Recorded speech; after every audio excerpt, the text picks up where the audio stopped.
Okay, if you attach the Fabric Interconnect to the Upstream LAN in end host mode with your individual uplinks, let's take a look at an example of how traffic flows and some link failure scenarios. So I've got my Fabric Interconnect A here, 6100A, and I've got three individual uplinks. What I mean by that is these are three physical interfaces, and there are also three discrete logical interfaces, meaning I haven't bundled any of these links together in a port channel in any way. So the Fabric Interconnect really sees three available links for pinning. So we've got an ESX host here running a vSwitch or 1000V with a couple of VMs on it, and there's also another server here, server 2, with a VNIC 0 pinned. So you can see there's pinning happening here. This would be all dynamic pinning. Server 2 is pinned to the red uplink, and the ESX host is pinned to the orange uplink. So I've got a couple of VMs on the ESX host. We're using the vSwitch or 1000V, and these VMs are going to be steered out of VNIC 0 for their upstream traffic.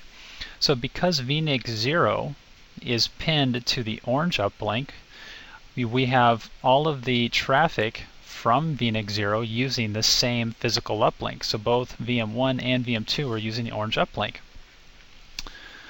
Now, what were to happen if that orange uplink was to fail?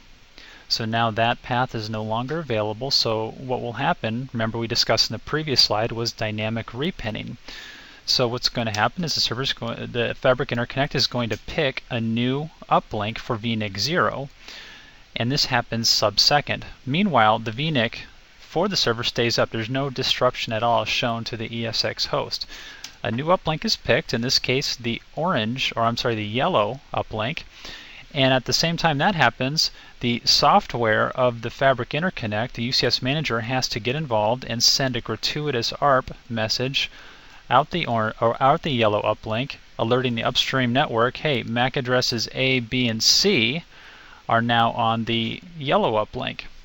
And when that happens, we can now transmit traffic out of the yellow uplink because VNIC 0 is now pinned to a new uplink, and the upstream network has been alerted that all of these MAC addresses are now on this new uplink thanks to the gratuitous ARP sent by the Fabric Interconnect. So there was a software-driven process here after a link failure. When that orange uplink failed, the Fabric Interconnect had to do dynamic repinning, and it had to send that gratuitous ARP message to provide that transparent failover to the upstream network and to the ESX host that was using the failed uplink. Alright, let's take a look at the same scenario, but now this time let's use port channel uplinks as opposed to individual uplinks. So what I did is I went into UCS Manager and I picked two physical links and I made them into a port channel, and that combined them together into one logical uplink. So now I've got this orange uplink composed of two physical member links, and the Fabric Interconnect views that really as one logical uplink. So all the VNICs here, or at least server VNIC 0 on the ESX host, is going to be pinned to this logical orange uplink and has access to all of the bandwidth in that logical uplink. So as traffic flows out of VNIC 0 for these VMs, the Fabric Interconnect is going to make a hardware-driven port channel load balancing decision. This is an IP hashing that's done. It's very typical of a layer 2 switch with port channels. So some flows are going to end up on one member link, and some flows will end up on another member link. So we've got more overall bandwidth per uplink, and I've got better load balancing happening here. Now, what if one of those member link fails, just like we saw in the previous slide? Well, the logical uplink remains intact, even though I had a physical link failure. So there is no repinning event. The Fabric Interconnect does not have to get involved, the software does not have to get involved to make a repinning decision because the uplink did not fail. The logical uplink did not fail. Now the flows that we're using that failed member link, those will be moved over to the remaining member link, and that again is a hardware-based failure event, and it happens sub-second. Furthermore, really only half the flows were affected this time because we had the load balancing. The red VM, VM2, was never affected. And when VM number 1 was moved over to the new member link, we did not have to send a gratuitous ARP for that. The Fabric Interconnect software did not have to get involved and send a gratuitous ARP to the upstream network because the logical uplink remained intact. There really was no change in the location of VM1 from the upstream network's perspective, so we didn't have to get involved in setting gratuitous ARPs. So when you have failure events with port channels, there's just overall fewer moving parts to complete the failure, and fewer things need to get involved from a software perspective. So you're going to have better load balancing and better overall handling of failure events. So definitely, if you can use port channels where you can, it's definitely recommended, and we'll take a look at expanding that out to the upstream network in subsequent slides. Okay, here's the same scenario again where I've got the port channel uplinks. I've got my orange logical uplink and I've got my red logical uplink, and they're going to their separate upstream switches. And remember, I pointed out before that if I had a physical link failure within a port channel, that was very much a hardware-driven process. And so you had better convergence, faster convergence, more resiliency, better load balancing for physical link failures. Now, a port channel is going to land on a physical switch upstream, obviously.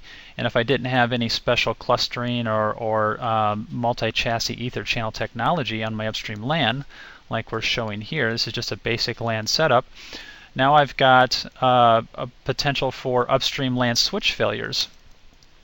So again, I'm going to have my ESX host with VNIC 0 pinned to the orange uplink, sending flows up the orange uplink, load balanced, as we're seeing here. And all of those flows, because they're landing on this one physical switch, are arriving at that physical switch. Now, what were to happen if that physical switch were to fail, power failure or such? Well, now we do have a failed logical uplink. Both of the member links in that port channel have failed because the upstream switch has failed. Now the Fabric Interconnect does need to get involved in making a repinning decision because that logical link is down.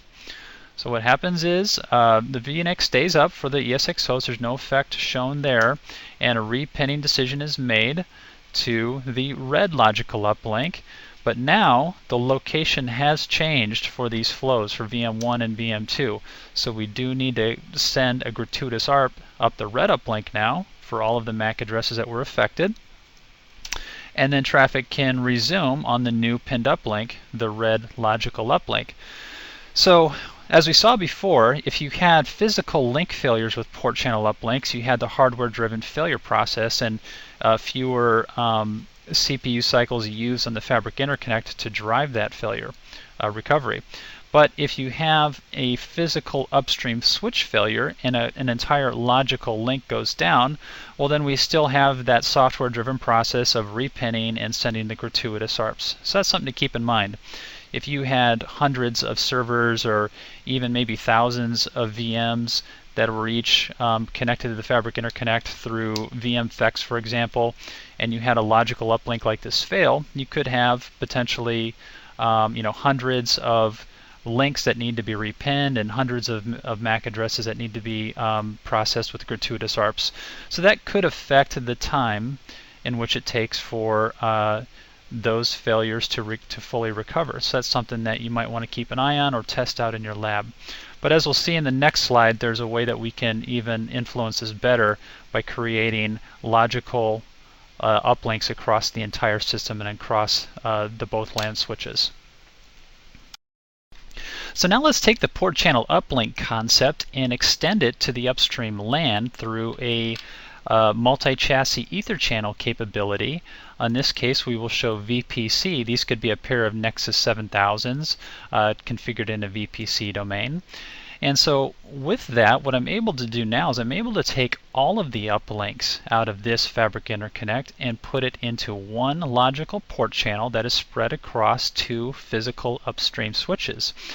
So the Fabric Interconnect really just sees, again, just one logical uplink. So all of the pinning is just done to one uplink. So I've got my ESX host again with its VNIC 0, and all the other servers will all be pinned to the same one logical uplink. And as flows are egressing out of the system again, I've got my VMs on these ESX hosts. the fabric interconnect is going to make a simple port channel hashing decision, and now it's got 4 member links to use as opposed to 2. So it could pick any one of those 4 links, going to any one of the upstream switches. This again is a hardware-driven load balancing decision, so I could have a lot of flow diversity across all of these links. Now remember we looked at before how we had, with port channel uplinks, if we had a physical link failure, that was very much a hardware-driven process and no fabric interconnect software had to get involved with that. But if we had an upstream physical switch failure without clustering in the upstream LAN, then we did have a lot of software involvement from the fabric interconnect in repinning and gratuitous ARPs. But now if we take the port channel and we extend that across multiple chassis upstream with VPC technology, then let's take a look at what happens now if we have a physical upstream switch failure. So in this case, I lost that same physical switch again, but the red logical uplink remains intact. From the perspective of the fabric interconnect, it has this 1 port channel link and 2 of its member links are down, and so it has 2 remaining. So all the flows that were on the affected link will just be repositioned onto a new member link, and this again is a typical hardware-based decision made by the hardware chips on the fabric interconnect, just like any layer 2 switch would do. The UCS manager did not have to get involved in making any repinning decisions at all, even though I had an entire upstream switch failure. Furthermore, no gratuitous ARPs had to be transmitted throughout the network at all, because we still have this 1 logical uplink that is intact. And even though I had a flow move from one physical switch to another, in this case VM2 was on the failed switch, now it's on the remaining switch, the actual location of VM2 from the perspective of the network hasn't changed at all. It's still on this red port channel. So it was not necessary at all to send a gratuitous ARP. So that's a lot of CPU processing on the fabric interconnect that is not needed, and we've saved ourselves a lot of software involvement in failure recovery. So we've got hardware-driven failure here for link failures in addition to hardware-driven failures for switch failures. So if I had hundreds of servers or thousands of VMs all attached to the fabric interconnect with vNICs, maybe through VMFX, and if I had a link failure or if I even had an upstream switch failure, there's very fast hardware-driven reaction and failure recovery that will really speed up the entire process. So if you have port channel uplinks, that's a good thing, and it's even a better thing if you can combine that with an upstream LAN switch clustering technology like VPC, for example. So again, you have overall fewer moving parts, fewer gratuitous ARPs, better overall load balancing and link resiliency. So VPC, or upstream multi-chassis ether channel in general, is definitely recommended for your uplinks out of UCS.